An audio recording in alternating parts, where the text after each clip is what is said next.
Welcome to மக்கள் junction YouTube channel. இப்போ நீங்கள் ஒவ்வொரு இளைஞர்களும் இளைஞர் ஒவ்வொருத்தருக்கும் பார்த்தீங்கன்னா வீடியோ நிறையா சமூக வலைதளங்களில் பல்வேறு வீடியோக்கள் பகிரப்படுதுங்க. எல்லோரும் ஒரு வீடியோ பார்க்குறது அதுலேருந்து ஏதாவது கருத்துக்கள் நமக்கு கிடைக்குமா, அதுலேருந்து என்ன பாசிட்டிவாக இருக்குது அப்படிங்கிற ஒரு எண்ணத்தின் அடிப்படையில் தான் எல்லோரும் வீடியோ பார்க்குறாங்க. இப்போது விவசாயம் சார்ந்த ஒரு தொழில் பண்ணணும்னு நீங்கள் மனசளவில் நினச்சிங்கன்னா முதல்ல அதுக்கான அனுபவத்தை தேடிக்கணுங்க. அனுபவம் அப்படிங்கிறது பார்த்திங்கன்னா நம்ம பல்வேறு விதங்களில் அனுபவங்களை தேடிக்கலாம். நம்ம சொந்த அனுபவமாகவும் இருக்கலாம், இல்லை ஒரு இடத்துல போய் பார்த்து அனுபவ ரீதியாக கற்றுக்கலாமுங்க. இப்போ விவசாயம் சார்ந்து நம்ம ஒரு தொழில் மாடு வியாபாரம் பண்ணுறோம் அப்படின்னம்னா அந்த மாட்டை நேரடியாக மார்க்கெட்டிங் பண்ணக்கூடிய யுக்தியை நான் முதல்ல தெரிஞ்சுக்கணுங்க. அது எப்படி விற்கணும், எங்கே போய் வாங்கணும், அந்த மாட்டில் என்னென்ன விஷயங்கள்லாம் பார்த்து வாங்கணும், எதெல்லாம் பார்த்து வாங்கக்கூடாது அப்படிங்கிற விஷயத்தை அனுபவ ரீதியாக நான் தெரிஞ்சு அதை பற்றின ஒரு முழுமையான மார்க்கெட்டிங் ஸ்ட்ராட்டஜி தெரிஞ்சால் மட்டும்தான் நான் வியாபாரத்தில் சக்ஸஸ் பண்ண முடியுங்க. சும்மா நானும் விவசாயம் பண்ணுறேன், விவசாயம் சார்ந்த தொழில் பண்ணுறேன் அப்படின்ட்டு நம்ம ஒரு வீடியோ பார்த்துட்டு டைரெக்டாக போய் நீங்கள் அதை ஆரம்பித்து பண்ணிங்கன்னா கண்டிப்பாக சக்ஸஸ் பண்ண முடியாது. முதல்ல அதுக்கான அனுபவத்தை தேடுங்க. அது நீங்கள் ஒரு மாட்டை வீட்டுக்கு வாங்கிட்டு முயற்சியாகவும் இருக்கலாம், இல்லை நீங்கள் வெவ்வேறு இடங்களில் போய் ஒரு 6 மாதமோ 3 மாதமோ போய் பார்த்து அந்த விஷயங்கள்லாம் என்னென்ன நல்லது நடக்குது கெட்டது நடக்குது எல்லாமே நீங்கள் பண்ணலாம். கோழி வியாபாரம் பண்ணுறீங்களா, கோழி சந்தைகளுக்கு போங்க. அதே மாதிரி நிறைய கோழிகள் வளர்ப்பவங்ககிட்ட போய் நீங்கள் அனுபவத்தை தேடுங்க. அவங்க என்னென்னலாம் சொல்கிறாங்களோ உள்வாங்கிக்குங்க.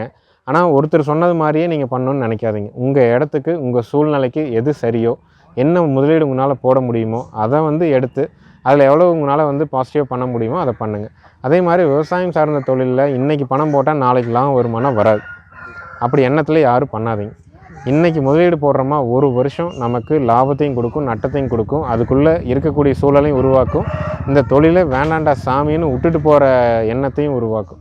அதை தாங்கி பிடிச்சி ஒரு வருஷத்துக்கு அப்புறம் உள்ளே நின்று நம்மளால் ஜெயிக்க முடிஞ்சுனா தான் அந்த தொழிலில் அடிப்படையான ஒரு முதலீட்டை கற்றுக்க முடியுங்க. நம்ம 4.5 வருஷமாக பண்ணுறோம் அப்படின்னம்னா முதல் மாதத்தில் பார்த்திங்கன்னா 1 மாடு 2 மாடு விற்கிறதுக்கே நம்மளால் முடியல. யார்கிட்ட வாங்குறதுன்னு தெரியாது, யார்கிட்ட விற்கிறதுன்னு தெரியாது. இன்றைக்கி 4.5 வருஷம் கழித்து நம்ம மாடு வாங்க எங்கேயும் போகணுங்கிற அவசியம் கூட இல்லை. நம்மளை தேடி வீடு தேடி மாடு வருது, வீடு தேடி மாடு வாங்க வர்றாங்க. அப்போ இதுக்கு 4.5 வருஷம் ஆயிருக்குது. அதுக்கிடையில் எத்தனையோ நஷ்டங்கள் ஏற்பட்டிருக்குது, எத்தனையோ அனுபவங்கள் ஏற்பட்டிருக்குது, எத்தனையோ வீழ்ச்சிகள் வந்திருக்குது, சக்ஸஸும் வந்திருக்குது. சக்ஸஸாக பண்ணணுன்னா அந்த ஒரு வருஷம் பொறுமை கண்டிப்பாக இருக்கணும். எடுத்தோடனே நம்ம அகலக்கால் வச்சிடக்கூடாது. நம்ம அனுபவத்தை தேடிட்டு அதிலேருந்து கலெக்டிவாக ஒரு ஐடியாவை எடுத்து அதிலேருந்து நம்ம இடத்துக்கு சூழ்நிலைக்கு தகுந்தவாறு எதை பண்ண முடியுமோ அதை பண்ணுறது தான் இன்றைக்கி இருக்கிற சிறந்த வழிங்க. இயற்கை விவசாயம் சார்ந்த தொழில் எதை பண்ணாலும் ஜெயிக்கலாம்.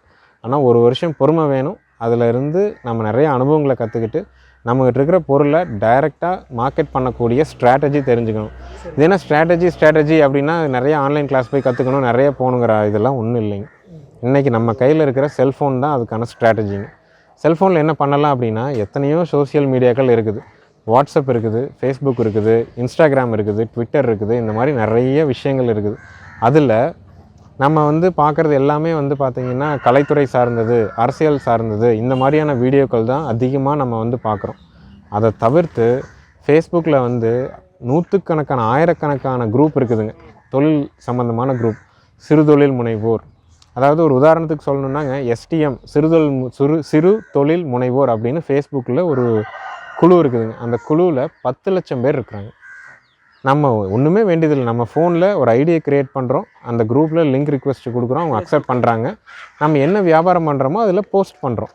அப்போ போஸ்ட் பண்ணால் 10 லட்சம் பேர்த்தில் அதை பார்க்குறது பார்த்திங்கன்னா 100 பேர் தான் பார்ப்பாங்க. 100 பேரில் 10 பேர் தான் கால் பண்ணணுன்னு நினைப்பாங்க, 4 பேர் தான் கால் பண்ணுவாங்க, ஒருத்தர் தான் பார்க்கணுன்னு நினைப்பாங்க. அப்போ அந்த ஒருத்தர் மூலிமா பிஸ்னஸ் ஆரம்பிச்சுனா தான் வேர்ட் ஆஃப் மவுத்துன்னு சொல்லுவாங்க. வாய்வழி தகவல் பரவுறது ஒன்று. இன்னொன்று இவங்க நல்லா இருக்குது அப்படிங்கிறது படிப்படியாக போனால் தான் டெவலப் பண்ண முடியுங்க. அடுத்து வாட்ஸ்அப்பில் எத்தனையோ குரூப் இருக்குங்க. அதுலேயும் பார்த்திங்கன்னா யூஸ்ஃபுல்லாக இருக்கிற நிறையா குரூப்ஸ் இருக்குது. அந்த குரூப்பில் ஜாயின்ட் ஆகுங்க. அதில் யாரெல்லாம் விற்பனை பதிவு போடுறான்னு பாருங்கள், அதில் என்ன நடக்குதுங்கிறது உள்வாங்குங்க. அதுக்கேற்ற மாதிரி நீங்கள் உங்களோட போஸ்ட்டை டெவலப் பண்ணுங்கள். இதுதான் ஸ்ட்ராட்டஜி அப்படின்னா இன்றைக்கி இருக்கிற சோஷியல் மீடியாவை பாசிட்டிவாக யூட்டிலைஸ் பண்ணுறது தான் ஸ்ட்ராட்டஜிங்க.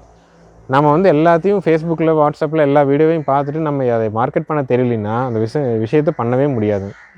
ஏன்னால் நாட்டு மாட்டை எல்லா மாவட்டத்துக்கும் விற்கக்கூடிய ஸ்ட்ராட்டஜி எனக்கு தெரியறனால தான் நம்மளால் தொடர்ச்சியாக வியாபாரம் பண்ண முடியுது. அந்த ஸ்ட்ராட்டஜி தெரியலனா கண்டிப்பாக பண்ண முடியாது. அதைத்தான் நான் இளைஞர்களுக்கு நீங்கள் என்ன தொழில் வேணாலும் பண்ணுங்கள், ஆனால் அந்த ஸ்ட்ராட்டஜியை தெரிஞ்சுக்கிட்டு பண்ணுங்கள். டேரெக்டாக அதை விற்கக்கூடியதை நம்ம ஃபோன்லேயே தான் இருக்குது. ஃபேஸ்புக் இருக்குது, வாட்ஸ்அப் இருக்குது, டெலிகிராம் இருக்குது, இன்ஸ்டாகிராம் இருக்குது, எத்தனையோ மீடியாஸ் இருக்குது. அதில் இருக்கிற நல்ல நல்ல குரூப்பை பாருங்கள், அதுக்குள்ளே நீங்கள் மெம்பர் ஆகுங்க. அதில் ஜாயின் பண்ணி போஸ்ட் போடுறது எப்படி பண்ணுறது, வீடியோஸ் இல்லாட்டி யூடியூப்பில் சேனல் கூட ஆரம்பிக்கலாம். அதில் எப்படி வீடியோஸ் அப்லோட் பண்ணுறது, அது மாதிரி நிறைய சக்ஸஸ்ஃபுல்லாக இருக்குது. அதை பார்த்து டெவலப் பண்ணுங்க தான் நான் கேட்டுக்கிறேங்க. அடுத்து வியாபார ரீதியாக பார்த்தீங்கன்னா இப்போ இதுவும் மயிலை மாடு தாங்க. இது வந்து பார்த்தீங்கன்னா கற்கை மயிலையிலே கரம்பை மாடு, மயிலையில் கரம்பை மாடு. எப்படி கரம்பைன்னு சொல்கிறீங்க? அதாங்க அந்த உடம்பு ஃபுல்லாகவே கருகை அதிகமாக இருக்கிறதா கரம்பைன்னு நம்ம அப்படி சொல்கிறோங்க. ஆமாம். கொம்பு வந்து இது வந்து பார்த்தீங்கன்னா திருவொம்பு மாடுன்னு சொல்லுவாங்க, மான் கொம்பு மாடுன்னு சொல்லுவாங்க. திருவொம்பு முகத்தில் வந்து பார்த்தீங்கன்னா தொட்டி முகம்னு சொல்லுவாங்க. ரெண்டு நெத்தியில் வந்து குழி விழுந்திருக்கு பார்த்தீங்களா, அதை தொட்டி முகம்னு சொல்லுவாங்க. அதே மாதிரி இந்த கழுத்து வந்து பார்த்தீங்கன்னா சாரை கழுத்துன்னு சொல்லுவாங்க. கழுத்தில் ஒரு சின்ன கோடு இருக்குது பார்த்தீங்களா, அது சாரை கழுத்துன்னு சொல்லுவாங்க. அதாவது ஒரு மாட்டில் அனுபவ ரீதியாக வந்து நிறையா விஷயங்கள் இருக்குதுங்க. விலை வந்து நம்ம குணம்னு நம்ம முதல்ல சொன்னோம்.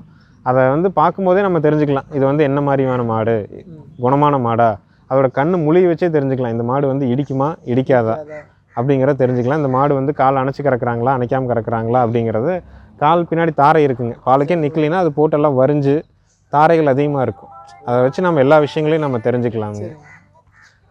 அதனால் நீங்கள் நாட்டு மாடு இந்த மாடு வந்து பார்த்தீங்கன்னா 54,000 ரூபா வருதுங்க. ஆமாங்க ஆமாம். இது சென மாடு 20 நாளில் கன்று போடுங்க. ஆமாம் ஆமாம். இது 54,000 54ங்க. இது என்ன 20 நாளில் கன்று போடுங்க? 20 நாளில் கன்று போடுங்க. இது வந்து அந்த நீங்கள் பழசாக காமிச்ச அந்த முன்னாடி ஒரு 1.70 சொன்னீங்க இல்லையா, அந்த ரேஞ்சுக்கு இருக்குங்க லுக்கு. அதான் பெருவெட்டு மாடு தான். இதுவும் பெருவெட்டு மாடு தான். பெருங்கூட்டு மாடு. பெருவெட்டு இல்லை, பெருங்கூட்டு மாடு. எத்தனை பல்லு போட்டிருக்கீங்க? பல்லு சேர்ந்துருச்சுங்க. பல்லு சேரும்போது தான் வளர்ச்சி வந்து ஸ்டாப் ஆகுதுங்க. அந்த பல்லு விழுந்து முளைக்கிற வரைக்கும் அதனுடைய வளர்ச்சி இருந்துகிட்டே இருக்குங்க. இப்போ இந்த வலது பக்கம் பார்த்தீங்கன்னா செவலையிலே வந்து பார்த்தீங்கன்னா இது ரத்த செவலைங்க. அதாவது ரொம்ப டார்க்காக இருக்கிறது தான் ரத்த செவலைன்னு நம்ம சொல்கிறோம். இது ரத்த செவலை கிடையாதுங்க, அதுவும் ரத்த செவலைங்க. இது வந்து 20 மாதம் ஆகுதுங்க வயசு. இது 35,000 விற்பனை ஆயிருக்குது. ஆமாம் ஆமாம் ஆமாங்க. அது வந்து பின்னாடி இருக்கிறது வந்து 2 பல்லு, 2வது ஈத்து, 8 மாதம் சினை. அது 57,000 விற்பனை ஆயிருக்குதுங்க. ஆமாங்க. இப்போ விற்பனைக்கு நீங்கள் பார்க்கணுன்னா இப்போ இது வந்து பார்த்தீங்கன்னா தலை ஈத்துங்க, 2 பல் கிடாரிங்க, நல்ல முக அமைப்பு, கொம்பு அமைப்பு. இது வந்து பார்த்தீங்கன்னா என்ன கொம்பா வரும் அப்படின்னு பார்த்தீங்கன்னா வெளார கொம்புன்னு சொல்லுவாங்க. வெளார கொம்பு அமைப்பு, இல்லாட்டி உச்சி கொம்பு அமைப்பு. உச்சி கொம்புனா கொம்பு வந்து நேர் மேலே போய் கூடுங்க, மேலே போய் தலைவில் கூடுங்க. இன்னும் ஒரு 2 ஈத்து கழித்து பார்த்தோம்னா அப்போ தெரியுங்க, இன்னும் கொம்பு வளருங்க. ஆமாங்க. இன்னும் இது மாடு வந்து இன்னும் மாடு வந்து உயரம் பெருசாகுங்க. இப்போ 2 பல் இருக்குது, அடுத்து 2 பல், 4 பல், 6 பல், 8 பல் ஆகும்போது இதனுடைய உயரம் வந்து பார்த்தீங்கன்னா இன்னும் 1/2 அடி ஏறுங்க. 6 இன்ச்சு உயரம் அதிகமாகுங்க. என்னங்க இப்போதைக்கு 2 பல்லுங்க, தலை ஈத்துங்க. இந்த மாடு 45,000 ரூபா வருதுங்க. 45,000ங்க. அடுத்து இருக்கிறது வந்து கிடாரி கண்ணுங்க. பார்க்கலாம்.